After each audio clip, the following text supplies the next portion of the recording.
Апалы-сіңілі 3 қыз туралы ертегі. Баяғыда бір әйел адам өмір сүріпті. Ол өзінің 3 қызын аш-жалаңаш қалдырмай, асырап бағу үшін күн-түн демей жұмыс істепті. 3 қыз қарлығаштай сыланып, айдай толысып тез бой жетіпті. Бірінен соң бірі тұрмысқа шығып, алысқа ұзатылыпты. Арада бірнеше жыл өтеді. Кәрі ана қатты ауырып, шикіл сары тиінді қыздарына жұмсайды. Достым, оларға айтшы, тезірек жетсін, дейді. Ой, деп күрсінеді үлкен қыз, тиіннен қайғылы хабарды естісімен. Ой, мен қуана-қуана барар едім, мына 2 шылапшынды тазалауым керек. 2 шылапшынды тазалауым керек дейсің бе? Өмір бақи солардан ажырамай қал, дейді тиін ашуланып.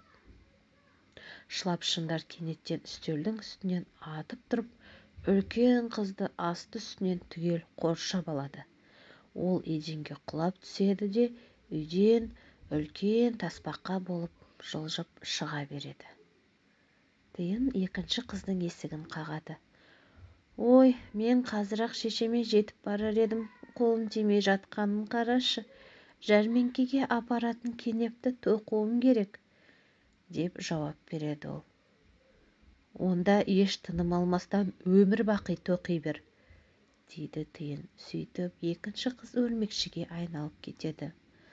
Ал кіші қыз тиын есігін қаққанда нан илеп жатыр екен. Ол бір сөзге де келместен, тіпті қолында сүртуге мұршасы болмай, шешесіне қарай тұра жүгіреді. Әрқашанда адамдарға қуаныш сыйлап жүр, айналайын. Сонда жұрт та сені көзінің қарашығындай сақтап, сенің балаларыңды да, немерелеріңді де, шөберелеріңді де жақсы көретін болады, дейді тиын. Шынында да 3 қыз ұзақ өмір сүріпті. Оны барлық жұрт жақсы көрген екен.